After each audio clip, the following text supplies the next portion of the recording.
मुंबई में टैक्सियों का एक किराया करने के लिए महाराष्ट्र सरकार नया सिटी टैक्सी नियम 2017 लेकर आ रही है।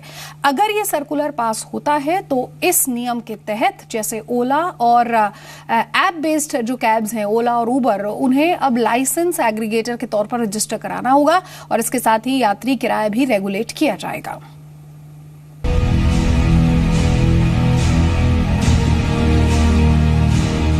महाराष्ट्र सरकार टैक्सी किराए में समानता लाने के लिए सिटी टैक्सी नियम 2017 को लागू करने की तैयारी कर रही है। नई पॉलिसी के लागू होने के बाद मुंबई में टी परमिट पर चल रही ओला उबर जैसी ऐप बेस्ड टैक्सियों को झटका लग सकता है।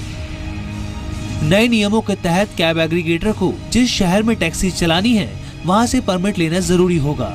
6 महीने में सभी टैक्सियों को डैफोडिल येलो रंग में रंगना होगा। साथ ही काली पीली टैक्सी चालकों को राहत देते हुए सरकार ने इनको भी ऐप बेस्ड टैक्सी चलाने की अनुमति दे दी है। टैक्सियां सिर्फ क्लीन फ्यूल पर ही चलेंगी। टैक्सी में जीपीएस, एसी, रोड मैप लगाना जरूरी होगा।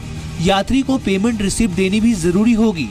कैब एग्रीगेटर को 30% टैक्सियां 1400 सीसी से ज्यादा क्षमता की रखनी होगी।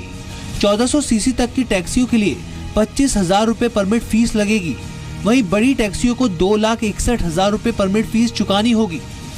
मुंबई टैक्सी एसोसिएशन ने सरकार की नई टैक्सी पॉलिसी का स्वागत किया है, लेकिन किरायों में सफाई लाने की मांग की है।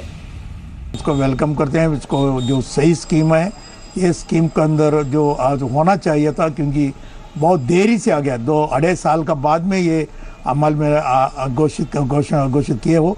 और ड्राफ्ट रूल्स का भी जो फाइनल रूल क्या बनाया उसमें पूरा उसका ये जीआर अभी तक निकाला नहीं है और क्लैरिटी। मुंबई में चल रही अब सभी टैक्सियां एक कॉमन नियम के तहत रेगुलेट होंगी। हालांकि मिनिमम और मैक्सिमम किराया कितना होगा वो 30 मार्च को कमेटी की रिपोर्ट के बाद पता चलेगा।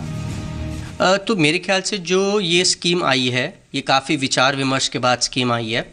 हाँ, इसमें कुछ ऐसी चीज़ें हैं जिनसे थोड़ा सा कंट्रोल आएगा, लिमिटेशंस आएंगी। जो टैक्सीज़ बॉम्बे में है, मुंबई में है, उन पे थोड़ी लिमिटेशन आएंगी।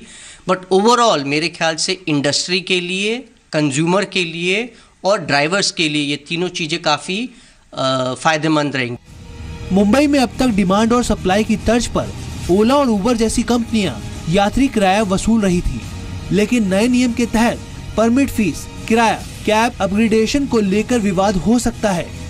अनुराग शाह के साथ राहुल शुक्ला, जी मीडिया, मुंबई।